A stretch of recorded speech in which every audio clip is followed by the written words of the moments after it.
Today on the Portal Podcast, we discuss 3 players that have entered their name into the transfer portal with starting experience. Locked On presents The Portal, the daily podcast covering college football recruiting and everything NIL. Part of the Locked On Podcast Network. Your team every day. Welcome back into the Portal Podcast, where you get your daily recruiting, NIL, and transfer portal news. I am your host, Brian Smith, longtime college football writer and recruiting analyst. Thank you for making the Portal Podcast your first listen each and every day. Today's show is brought to you by our friends over at FanDuel. Right now, new customers can get $250 in bonus bets when your first $5 bet wins. Just visit FanDuel.com.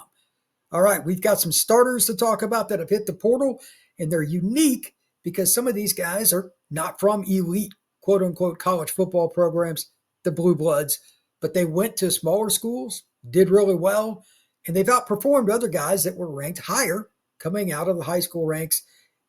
It's just the way college football works. Sometimes guys go under the radar, and that's exactly what we got today. So the first 2 players in particular, they're unique.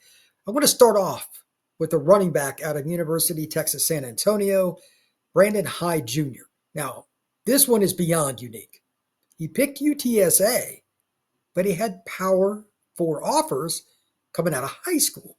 So this is unusual. I usually just go right into stats, but again, Brandon Hyde Jr. had offers out of high school. And for reference, he's from Spring, Texas, which is just outside of Houston, played at Grand Oaks High School, and he was one of the better running backs in the state of Texas, which automatically makes you wonder, okay, what's going on? Just for reference, again, 24/7 Sports had him as the number 38 running back in the country. Kansas, Army, and Colorado were some of his offers. He's a guy, though, again, his final destination was University of Texas San Antonio, and his only other official visit per 24/7 was a visit to the University of Kansas, but he also had offers from some other schools too. TCU, SMU, UNLV, Washington State. So Brandon Hyde Jr. was a guy that was recruited, but got to give credit first off to UTSA just to get him there. And then you get into the statistical side of this. This is a guy that is a very consistent running back. He's 5'10", he's 215 pounds. And I'm going to present for those of you on YouTube, and I'll explain it to those of you who are not, all the stats and fun stuff from Pro Football Focus. This guy is a power runner. Now, I'm not saying he can't take off and get down the field, but power is Mr. Brandon Hyde Jr.'s game. If you look at one of my favorite stats to figure out if a guy's really that good, he had 419 yards on 82 carries, 5.1 yards per tote, 7 scores. So he's a guy that can get it done in the red zone with 7 touchdowns, obviously. But he also had 15-yard plays. He had 4 of them. So just out of every 20 carries, he has a 15-plus yard play. Also, it's yards after contact. In his last 3 games, Memphis, Temple, and Army, he had not 1, not 2, but 3 times that he went over 2 yards that he would gain on average after contact. It was 2.13 against Memphis, 2.42 against Temple, then against Army, 2.13 again. So he's consistent there down the stretch when he started getting more carries, and he started the last game against Army. He was getting starter-like carries and whatnot in those last 2 games. And then really the last half of the season, he was a priority player for UTSA. Roadrunner's got a pretty good program, to be honest with you. So he's played just enough to kind of get a gauge of what he can do, but he only had 97 snaps last year. And that brings up a couple of questions here. Grades. His ability to get in the hole and be a power back is obvious, but the one concern I have, pass protection is 29.1. That is abysmal. 4 catches for 31 yards, so he can catch the football, but he wasn't a major part of the UTSA passing attack, and he's a younger player. If you look at Brandon Hyde overall, like look at the stats and everything, he's only played 2 seasons, and he's a guy that's going to have a couple of years of eligibility. You look at the 23 stats, it's a different kind of deal because he only played in 2 games. So that's not really relevant at all, to be honest with you. He's a young man that has played just enough that you can say, okay, this guy can be a starter. He's actually started a game. He's gotten some starter reps towards the end of this past season. Now he's up to 215 pounds. He fits the profile. And again, he had offers from TCU, SMU, Kansas, and other programs coming out of high school just outside of Houston, good competition. So he knows what it looks like to be a big-time running back. I think he'll have plenty of offers, and I think he'll have plenty of opportunities. How far does this young man want to go? I don't know. I'm guessing that he'll stay closer to Texas because there's so many options. And maybe, Oklahoma, Texas, or Louisiana. He'll probably end up in one of those states, or maybe University of Arkansas. I can see that as well. But I like Brandon High in terms of his all-around frame and what he's proven. Power back like that, somebody's going to be interested at the P4 level. Next, this is another under-the-radar scenario. I love these, and to be honest with you, there's just never going to be an end to this at the college football level now that the portal is here. But Derek Ganter Jr., this is surprising, like that he had this much production. I'm going to share my screen again for this young man. He deserves it. He is a good football player. Safety, he's 6 foot, about 190 pounds. He played at Eastern Washington.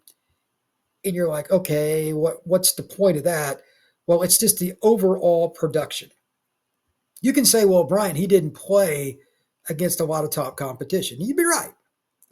But when you have this many tackles, to me, it doesn't matter. Here are his stats last year. Number one, he had 569 snaps.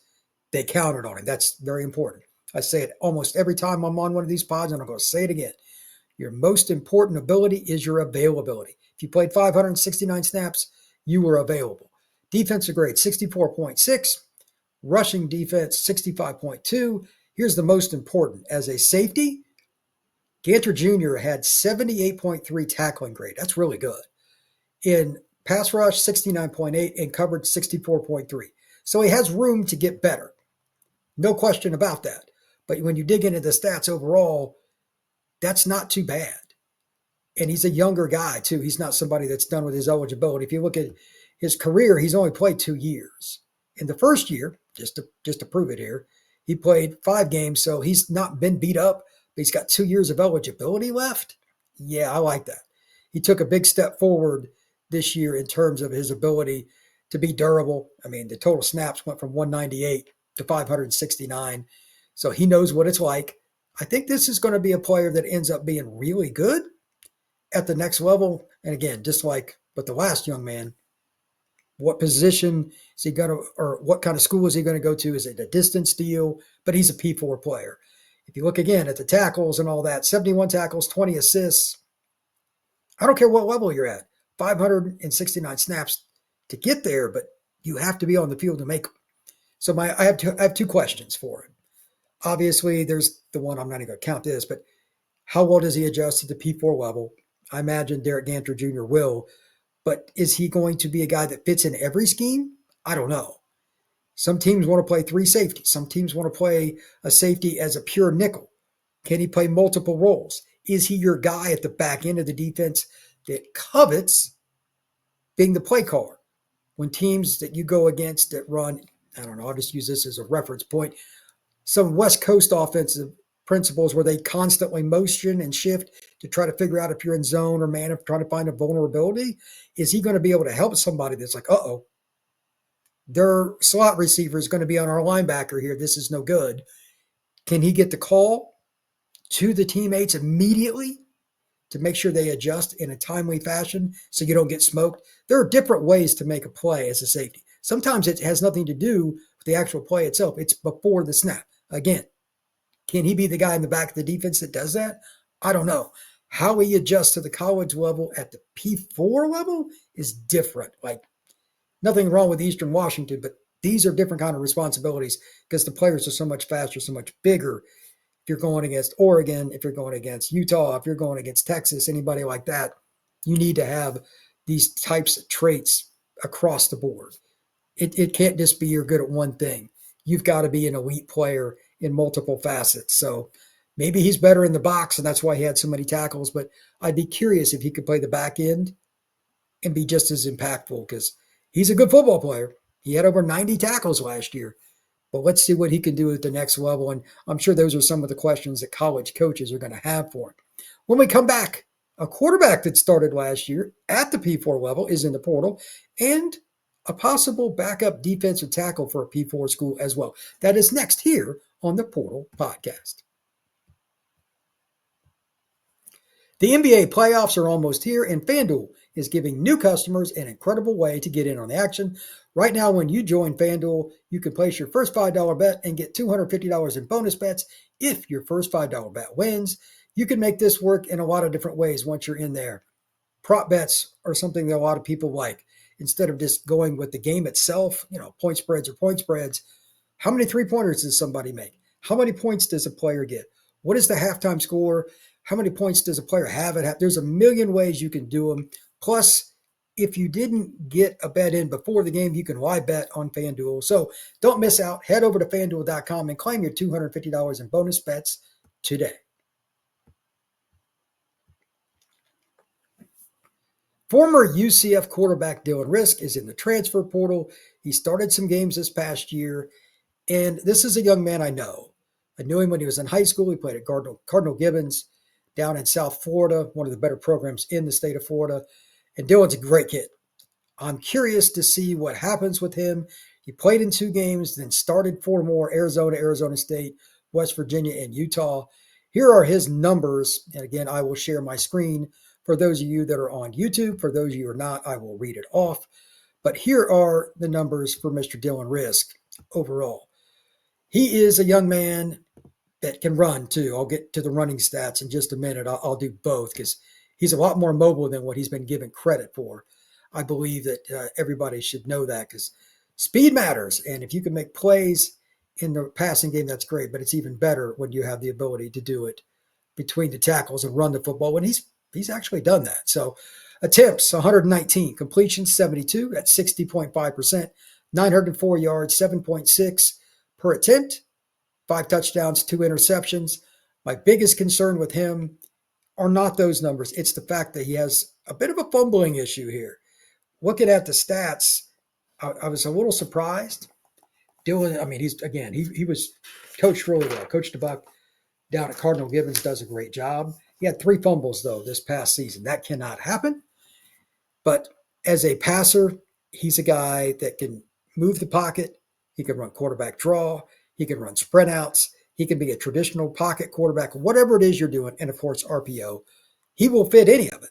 Gus Malzahn will not recruit a quarterback that's not mobile.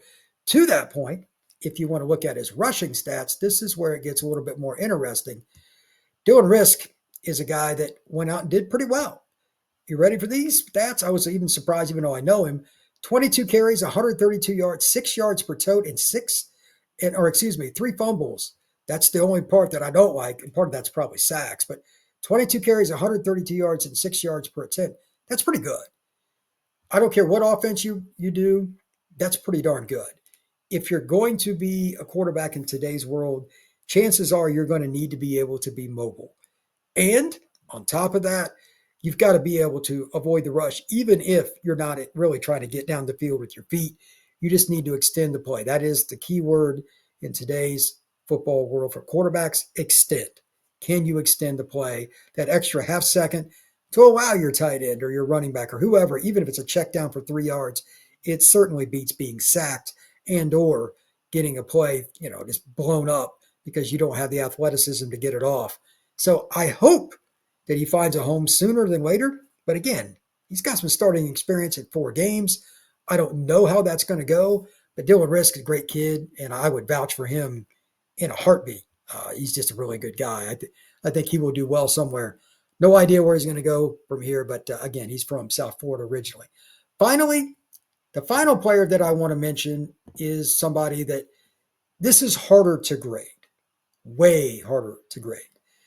Melvin Swindle. He's from the Oklahoma City area, but he ended up at Eastern Michigan. Once again, we will share the screen here, and I'll explain for anybody that is not viewing this via YouTube. But when you have a defensive tackle that's 6'2", and depending on where you look, it's 280 or 300 pounds, he's a big guy. When you have a guy that has played, but he wasn't a starter at Eastern Michigan, can he be a player that ends up being a starter at the P4 level? I doubt it, but that doesn't mean he can't contribute. Additionally, maybe he doesn't go. Maybe he just goes G5. Maybe he goes to Memphis. I don't know. But here are a few things to consider. Didn't start any games last year at Eastern Michigan, but he had 81 snaps, and he also had grades as the following. Defense, 62.5. Run defense, 65.1. Tackling was really good. He's good when he gets his opportunities. 77.9 for Melvin Swindle, but 54.4 is a pass rusher, so he's more of a plugger, if you will. And he wasn't a pressure guy. He only had one pressure. So 7 tackles, 3 assists. These are the kind of guys that I wouldn't be surprised somebody would take at least a look at, somebody like Mississippi State or Kansas or something, just to have another backup, because there just aren't many D tackles in the portal. Let's just cut to the chase here. I'm not saying Melvin Swindle's going to come in and dominate at your program, but if somebody takes this kid, it's a 5 to 10 snap a game kind of deal at the P4 level, or maybe like upper echelon G5, again, Memphis, just as a barometer, I could see it. He's going to be a fifth-year senior. He's a young man that has been through the battles before. He knows what the weight room looks like. He's already got the physical size. Somebody's probably going to take a chance on it. I wouldn't be surprised if he ends up in the P4. I really wouldn't. Depends on what he wants to do academically and all that, because he's going to be a grad student. But there aren't enough defensive tackles in the portal. And for those of you that root for schools that desperately need defensive tackles, good luck. They just don't get into portal. If they're good, they turn pro. And because they're so valued, the schools they're at will pay up to keep them out of the portal. There aren't going to be very many at all. 2 or 3 guys is what I expect. So more guys like Melvin Swindle are going to get looks than they would if they were an offensive guard or a linebacker, something of that nature. Once again, I appreciate you all stopping in. Thank you for making the Portal Podcast your first listen each and every day. It's a lot of fun doing this. We're going to have portal profiles every single day. And as I've gotten through some of these, where I do multiple players for the Portal Podcast on one episode, I'm going to break them up and do them individually. I'm going to spend some time doing that tomorrow and begin so you can find them quicker. They're just going to be like 2 to 4 minutes for each player for the most part. They'll be on the YouTube page for the Portal Podcast. That's the only place I'm going to do the individual ones, really, unless it's like a really big name that I do a 10-minute podcast on. There'll be a few of those, but not many. So most of the guys, if you want to find them, just check them out on the Portal Podcast on YouTube. It is at the Portal Podcast. Again, that's at the Portal Podcast on the YouTube page. It's going to be a lot of fun, but beginning of this next week, there is going to be a mega infusion of players. The 16th is the official date, but there's going to be a lot of kids on Monday and Tuesday that jump in the portal. Guaranteed. 14th and 15th, it will be an explosion. Now, not a lot of these guys are necessarily elite players, but it's going to be an explosion. Thank you once again. Everybody have a good one. I will see you again soon.